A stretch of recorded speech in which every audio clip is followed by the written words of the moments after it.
What color is that? Both. Yep. Nicklaus knows all too well about how it feels to live under a guardianship. Pretty much worthless.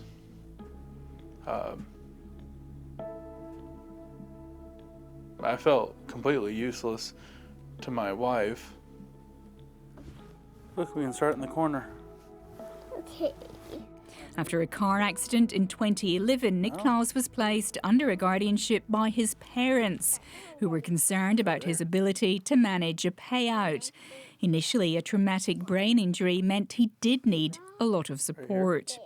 Had a tutor that helped me go back through elementary and middle school math, English, science, just to get me caught up. And he had to learn to manage his affairs. I was terrible with money before.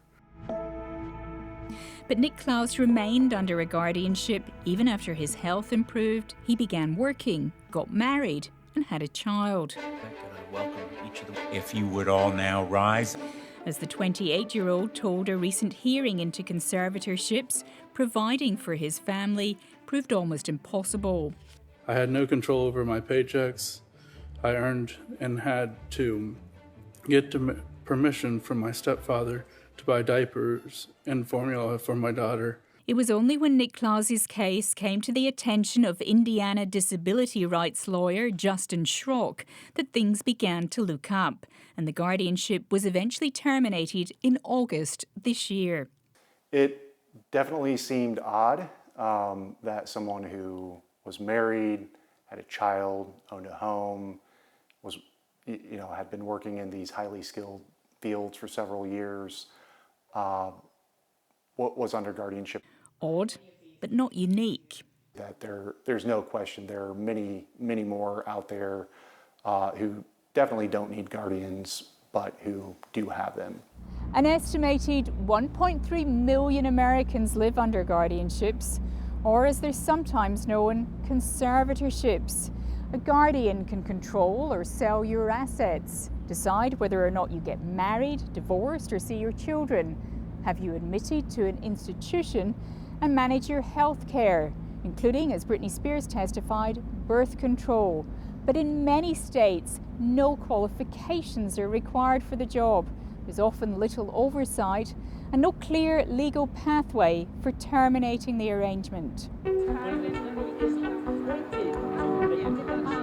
We have work to do because right now, as we sit right now, there's over 1 million people who don't have rights.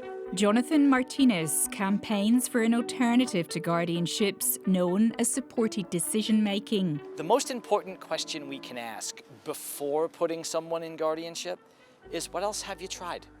A person in a coma absolutely needs a guardian because a person in a coma can't make decisions or communicate them.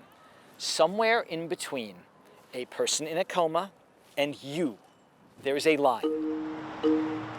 It was the courts which paved the way for Jenny Hatch to live a freer life. Her parents had her in a guardianship which required her to live in a group home, which she said made her feel like a prisoner. It's terrible. It's a terrible place. But after winning her court battle, Jenny Hatch now works at a charity shop and lives with friends. I get my life back and I get my rights. I can vote again and I can go to church again. I just need a little help with my friends. She hopes Britney's case will lead to legal changes to help others. People doesn't need no guardians. We ain't done, and we ain't going anywhere until Free Britney becomes Free the People. Disability rights advocates and Britney Spears fans are now joining forces.